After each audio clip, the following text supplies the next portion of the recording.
medical tourism is a significant revenue earner for any country, and some countries just depend almost solely on that. But over and above that, and for me as a physician, that really is what's exciting for me.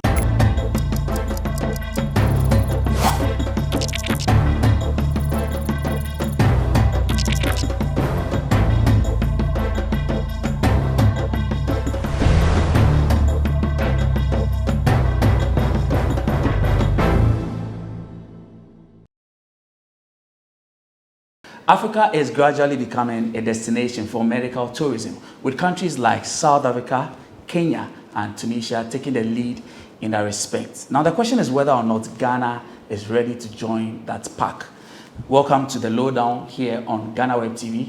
My name is Etsey Atisu, and I'm sitting in for your regular host, Daniel Odro. Now, let me introduce you to our guest, Dr. Kwabena Appiah-Sakyi is the CEO of Britannia Medical Center and is also the president of the Africa Medical Tourism Council.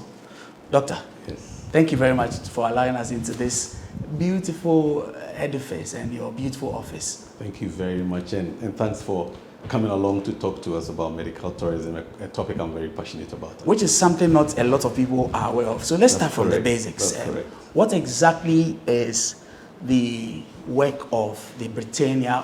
First of all, let's look at Africa Medical Tourism Council. What exactly are you into? What's the overview? So, and that's a great place to start. So basically, there've been a lot of discussions around medical tourism. What is Ghana's place? Okay. And I'd been outside of the country for 25 years, and I came and I noticed that was happening. I'd worked in the Middle East in Qatar for 7 years, and I was part of their group that organized medical tourism. So I kind of knew what basically happens.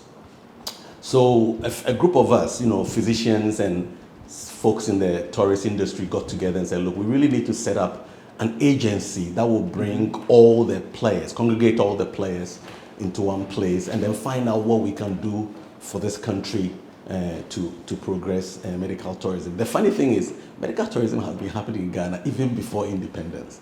Oh, wow. And it's been growing organically. Nobody has been doing anything about it.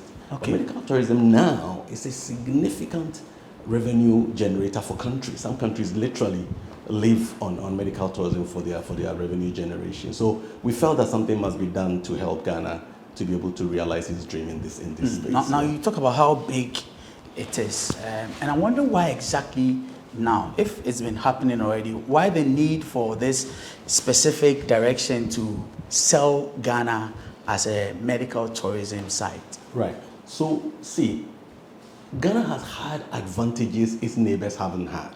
Kolebu is 100 years old and was built in 1923. Okay. But soon after Kolebu was built, it grew very, very rapidly. Just around the time Kolebu was built, some of the other colonial powers built a central hospital in Mali, in Burkina, in Benin, and in Nigeria, in Ibadan. But the Ghanaian hospitals seem to have done so much better than these other hospitals. We've grown in complexity. We have more specialists. We produce much better care than pertains in other places. So naturally, we started to attract more and more people. And of course, the other thing to note is that we had independence first. Okay. And after independence, that whole process accelerated, where the hospital in Benin, for example, had one specialist, no X-ray machine, the whole hospital. This is a national hospital. So clearly, people started trooping into Ghana to get better care. And that's a trend that has been in existence since the early ages of men, that people travel for medical care. So our neighbors started traveling into Ghana for medical care, and that has continued organically, spontaneously, without a lot of work from us. Now, that carried on till 1980s when the cardiothoracic unit was built. At now, the Kolebu. In Kolebu, okay. Exactly. That was the first heart center in the sub-region. So that obviously also again attracted people with hole in their heart and other things. So basically what has happened is that Ghana has always been at the forefront of medical care or medical specialties within the sub-region, and by that very fact has attracted people into the country. So beyond the cardiothoracic unit being formed, after that, very little happened. And I feel that is where we kind of dropped the ball a little bit, because we allowed some of our neighbors to gradually start to catch up with us. And today we have Ghanaians that are going to India for healthcare. If we had carried on with that pace, today we would be having a lot of our procedures still being done in Ghana. But the good part of the story is that now we're starting to do kidney transplants. We're starting to do some very, very complicated procedures in Ghana. And these are happening within Ghanaian hospitals, but nobody is telling the story. So the African Medical Tourism Council's objective is just to let people know what you can do in Ghana, and thereby increase the traffic that comes into this country. You are the president of that council. Yeah. How big an industry is it? I'm talking about the experts, the professionals who can do this. How big is it? Right, so, and that's a great question. We don't have the data, and that's part of what we are intending to do. We do know that medical tourists come into the country, they come into our teaching hospitals. When I was a house officer in Kolebu, I had a break and I went to work in a hospital in Ejura, the northern part of the country. And there were Malians and Burkinabés who were coming there for surgery.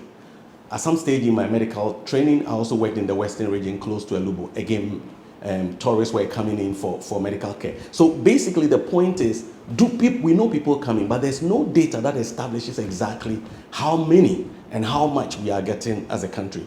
But if you look globally, annually, there's about $60 billion that goes into medical tourism. 60 billion? Yes. Now, when Nigeria 2 weeks ago talking about what is prevalent in Ghana, and our Turkish colleagues that were there told us last year they made $2 billion from medical tourism alone.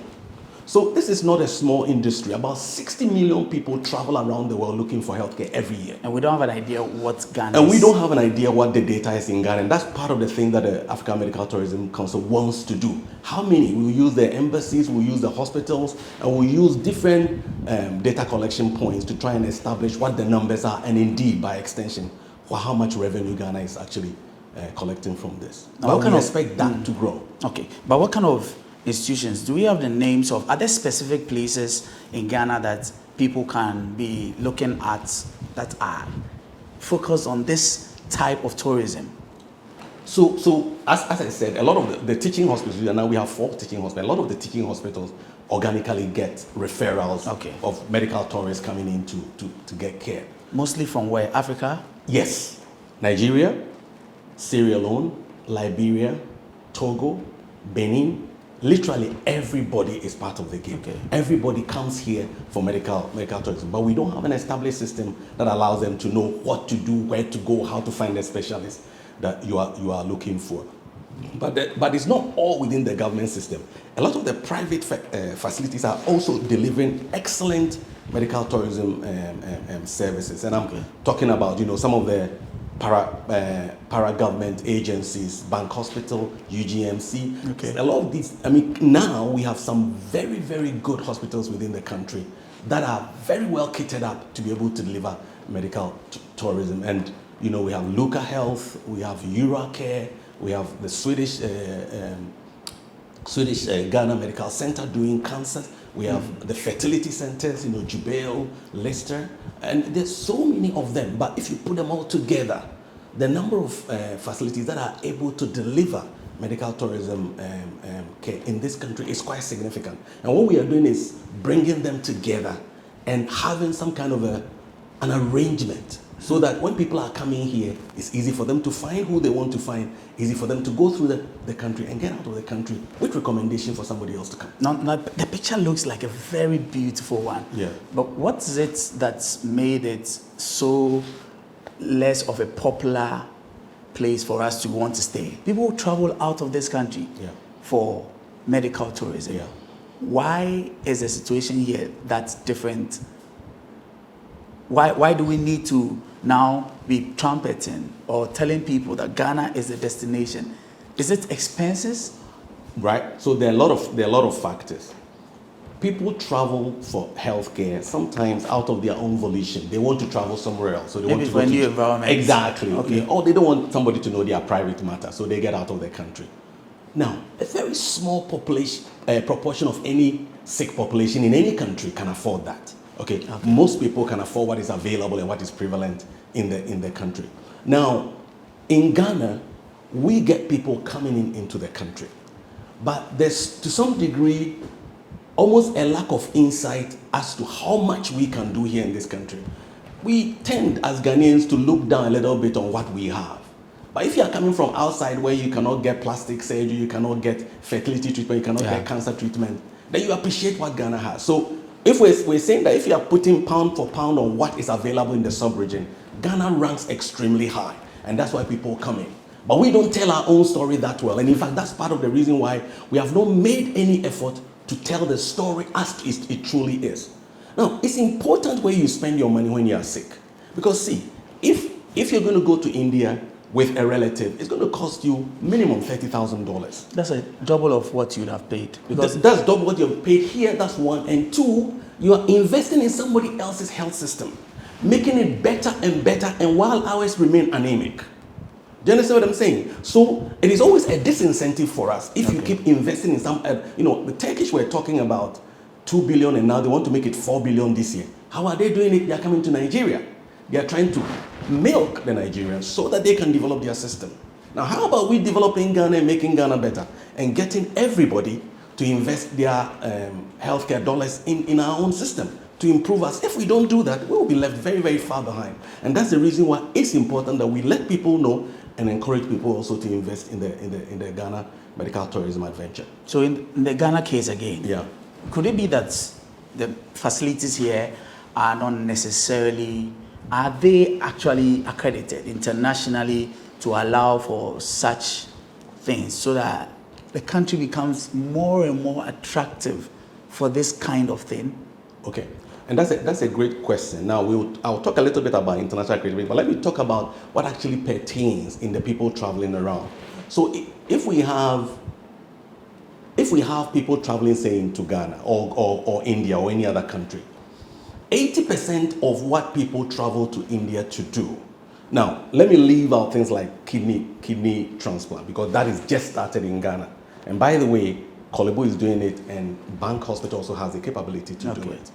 And I'm saying that other than these, a lot of the other things that people travel to do, about 80% of them, you could do them in Ghana. If we organize ourselves well, we should be able to do them in Ghana. But however, we still invest our money elsewhere. So it's cosmetics. So if you look at the thing that really people travel for, plastic surgery, cosmetic surgery or cosmetic dentistry, which you can do very, very well in Ghana, and we can tell you where you can go for these. Neurosurgery. Neurosurgery is surgery of the brain. Cardiac and lung surgery, so surgery of sort of open heart surgery that we do in cardiothoracic center here in Ghana. Abdominal surgery, what we call keyhole surgery. Keyhole surgery is very prominent in terms of the seeking of medical services across the world. Orthopedics, procedures of your bones, and cancer. These are about the 8 basic procedures for which people travel. Now, I'm saying that 70 to 80% of those, you'll be able to manage them locally if we are using our local services. Because the more we use them, the more we upgrade them. When India started doing, so let me give you an example of Thailand. Thailand is the most popular medical tourism destination in the world. How did Thailand stand? 1 procedure, cosmetic surgery. 1. All right? But today, 2 million, am I right? No, 50 million people go to Thailand. A third of them, 5 million of them, are going because of medical tourism and spending quite a lot of money there. But now they are doing everything.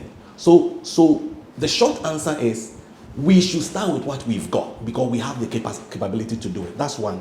And secondly, in terms of international recognition, international accreditation is very, very expensive. And it's not everybody or every organization that necessarily needs international accreditation. The big names are JCI. Now, in my hospital in Qatar where I worked, we're JCI accredited. The amount of money that the hospital has to pay to get accreditation is quite significant. You don't need to start with that. Thailand didn't start with a JCI accredited hospital. It started with a good hospital, a decent hospital. So 4 main things I say you should look at: your operating systems in your hospital, the ambience, the customer service, and cost. If you look at these 4, you can get started.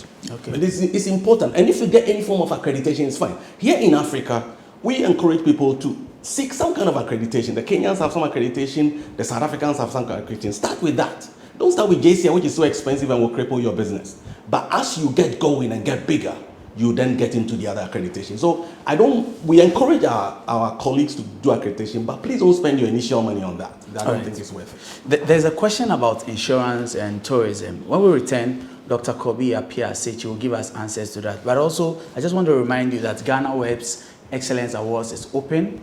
It's a women edition for this year. Go on to www.ghanaweb.com. You can get the details there on how to nominate. We'll return shortly.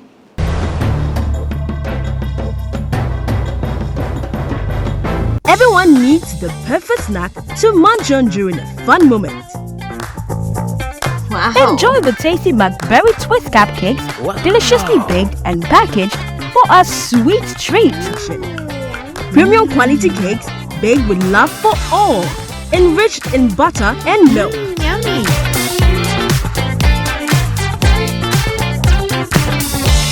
Oh, McBerry Twist cupcakes, simply irresistible. Try one today. This advert is FDA approved.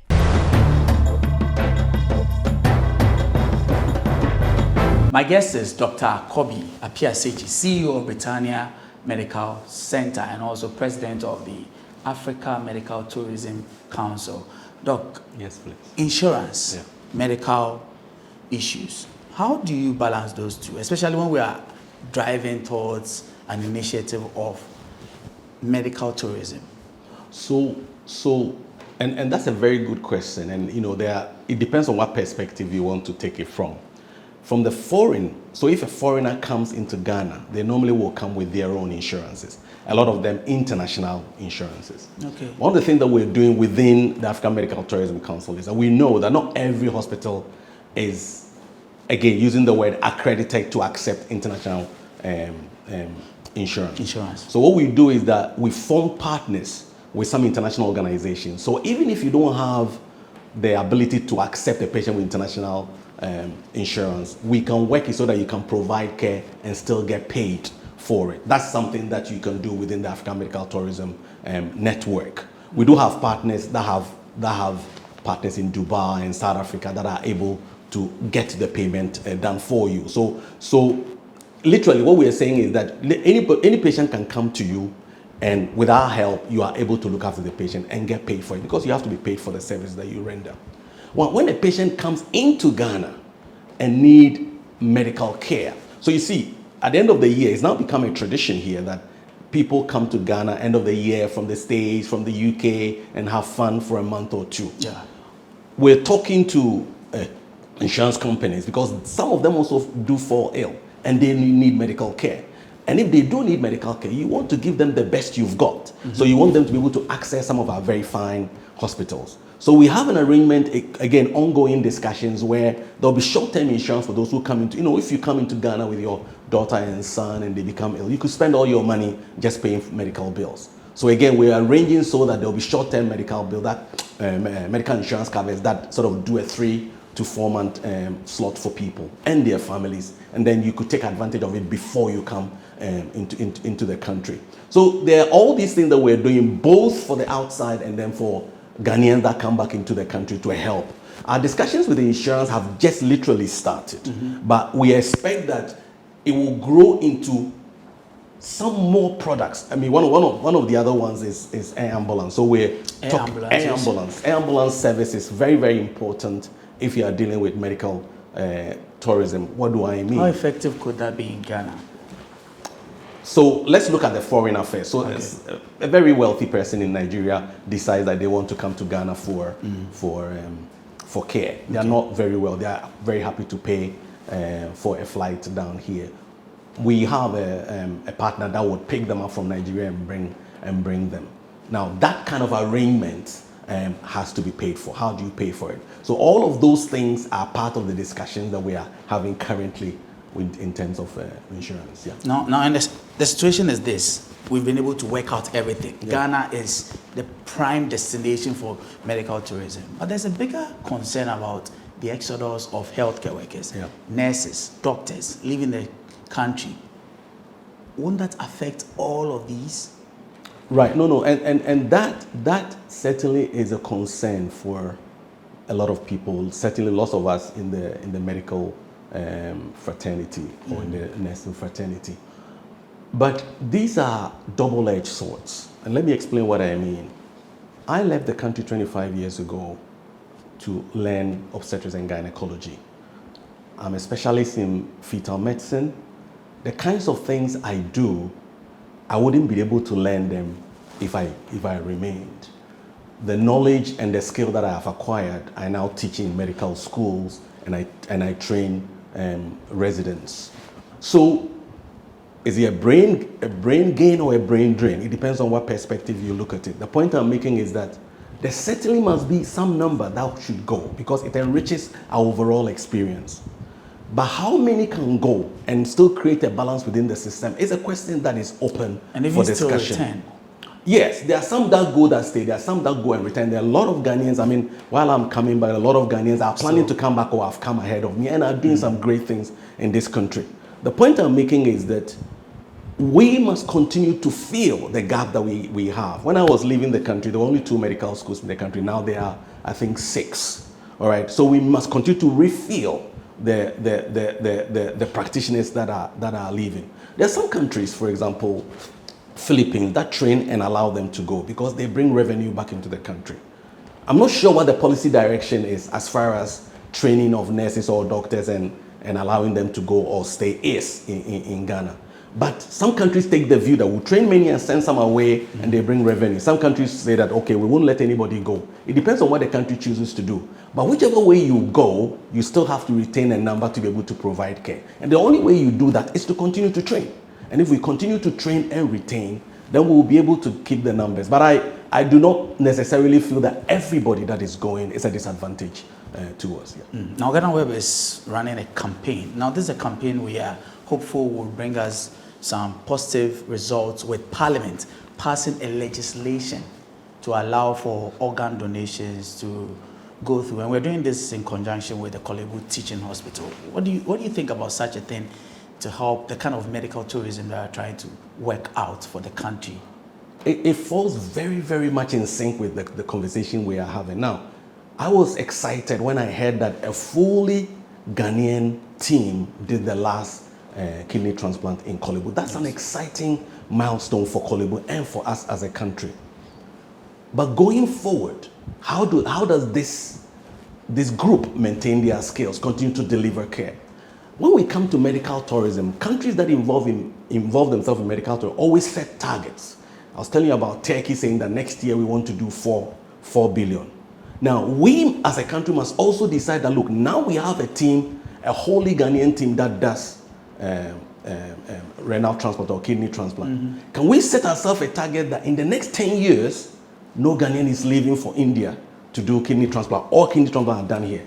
Now, how can you make that work if we don't have a policy, a very, very solid bill that allows the sharing of organs for transplantation? So it's really important that that bill is passed because we just started with liver transplant.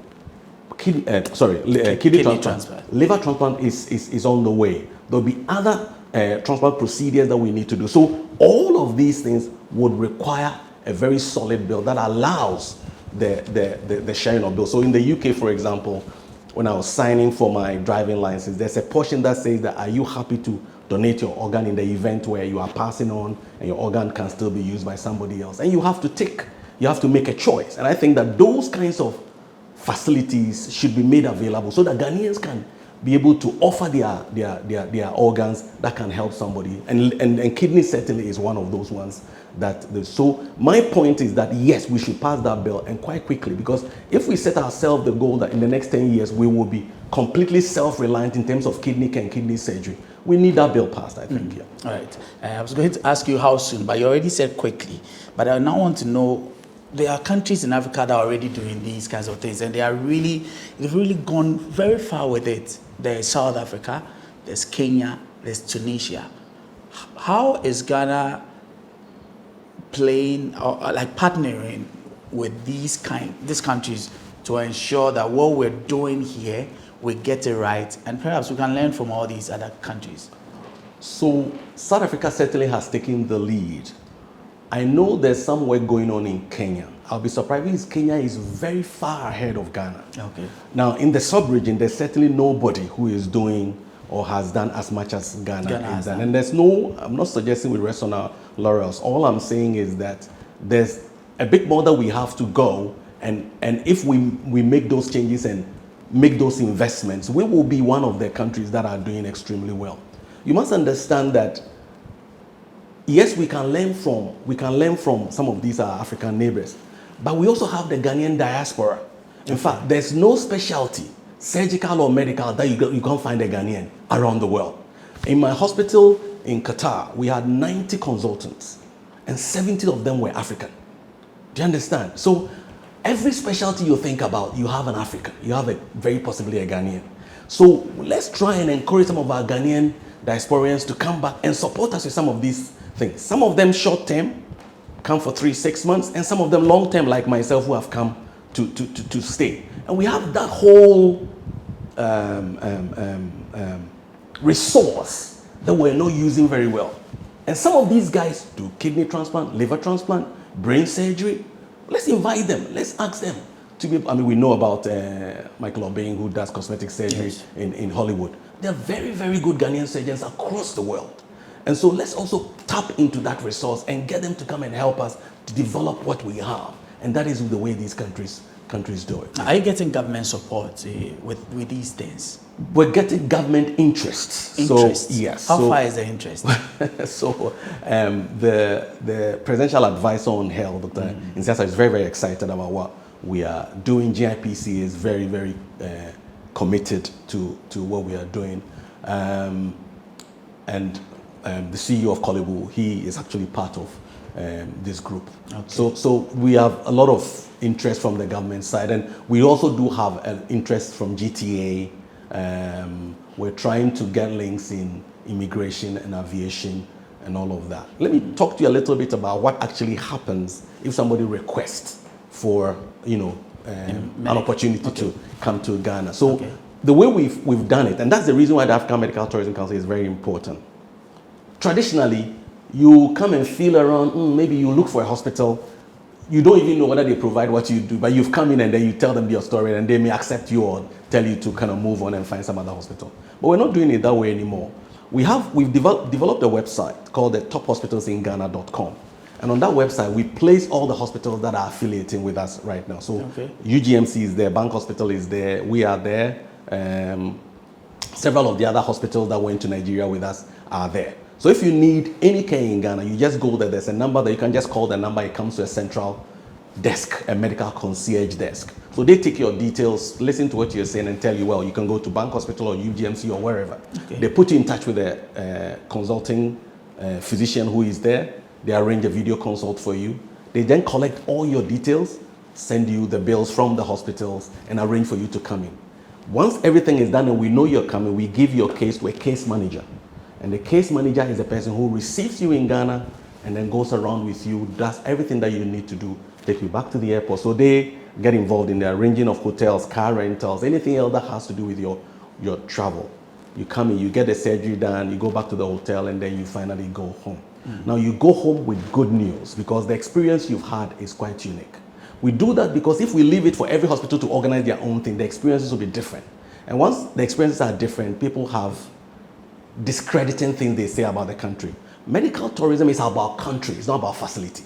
So if we give everybody a uniform experience, then everybody goes home with some good, I really like my experience in Ghana.